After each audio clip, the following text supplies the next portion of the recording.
So, I've been trying to get a match where I could showcase anchoring, but suddenly everyone realized that, having a support is actually very helpful, and everyone is taking Sarah as their secondary, which is better than having an anchor because she can anchor and fulfill the normal support role. But if I get the chance, I mean, kind of, not really, but I mean, that's closer than I've gotten for a while.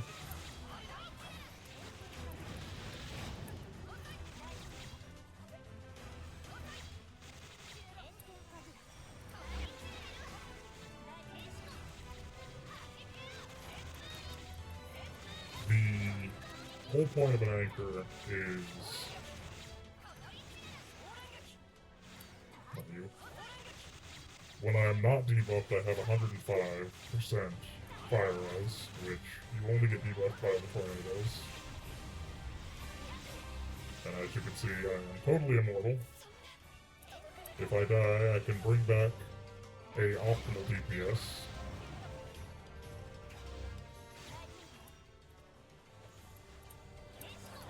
And basically, you can just drag out the match as long as you need to. If I had a separate player that was dealing reliable DPS, I would bring them back and just keep her standing in the corner, where I can dodge the tornadoes if needed. Considering I had more DPS than her, I brought him back, which means I was not controlling her anymore. She walked back into the fight. She could have got hit by a tornado, and she would be vulnerable to death at that point. She still does really good damage. Not nowhere near either one of them, but she can solo the fight. She has an SCT skill just built into her kit. And so you don't have to use her, this is the reason why I'm using her.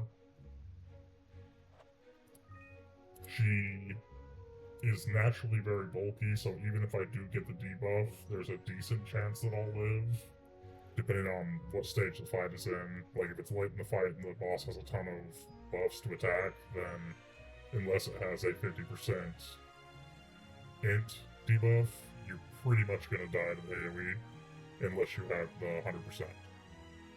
Or you have, like, again, Sarah's a very good support because she just makes everyone tanky, and she is tanky herself. Now, if you don't want to take Sarah, or you don't have Sarah, this is an option. It's not just she can do it. I have a couple units that I was messing around with this on. She's just great because she has Cheer as her default skill, and it gives you something to do if your team is doing well, and then if your team is not doing well, you can kind of shift over to camping in the corner and reviving people who are doing something, or just standing there and throwing her S1 until the boss dies. It'll be a long fight, but it'll guarantee you a win if you were really wanting to min-max your orbs. But I want to say he can do it, or no, he can't because he can't use armor. Specifically because he can't use armor, he can't do it, but there's a good number of characters that can do this. One of the best ones that everyone probably got during the summer event was... Where is she? Default.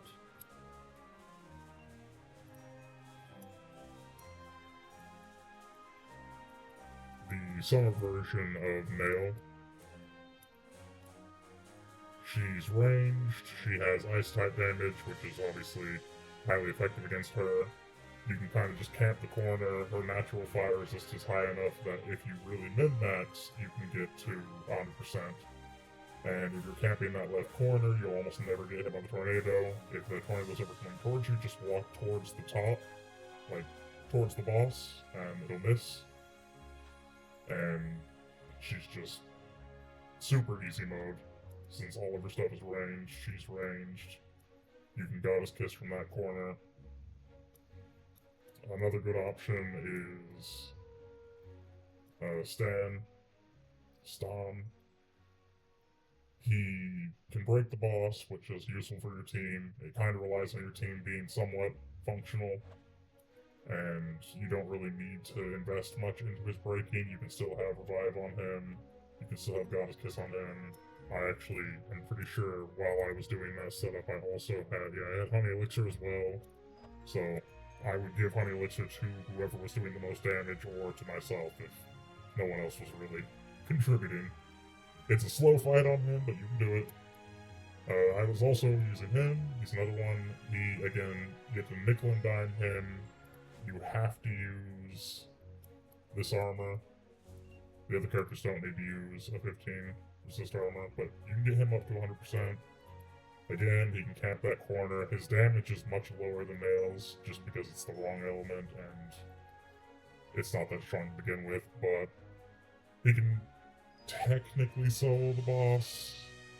Nail is better for that. He also has natural support.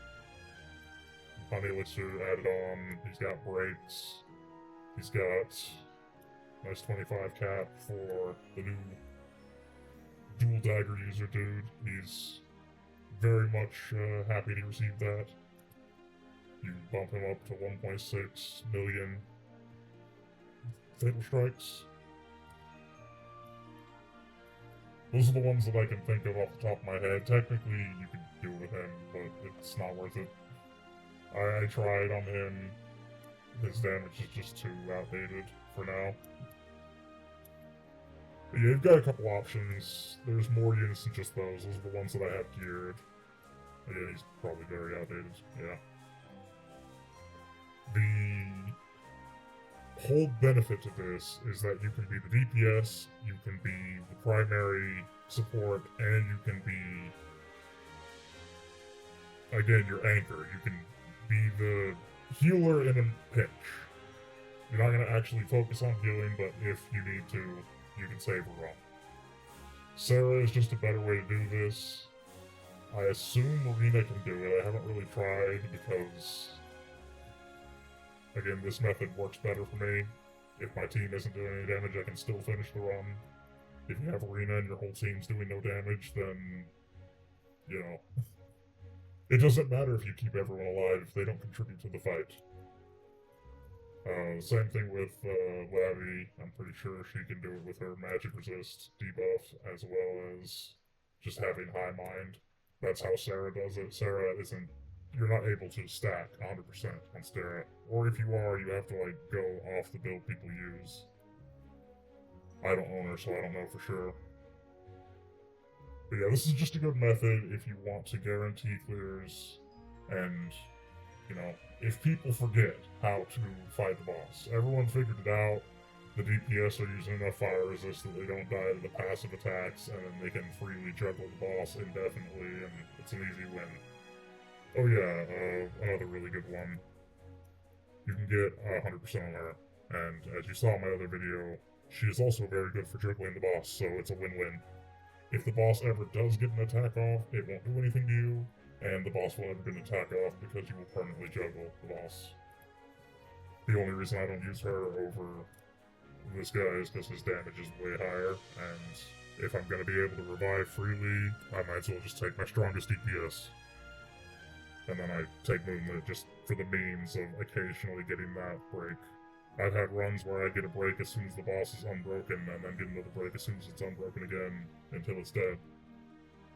It's always fun. I don't need anything else on his arc, so might as well take something for the means. But yeah, that should do it. In general, it seems like most people have swapped over to using Sarah as their secondary unit, and they just start with 2 units. That is the best way to do it. Again, other healers can fill that role. You can also, if you're not worried about lag, and lag is kind of... Even if you're the host, you can lag, so I would worry about lag a little bit. But if you're not, you can use any SCT battery as your secondary character and use someone that has any type of juggling skill. And then just perma-juggle the boss. Now, I've had many runs that I was lagging so bad the boss was getting spells off, the boss was doing plenty of attacks even though we were all constantly attacking it, just because of delays on our hits. So, you know, be aware if you're trying to stun lock the boss that lag will make that ineffective. Otherwise, this method works, Sarah works, just having a proper team of DPS works. Hopefully this helps.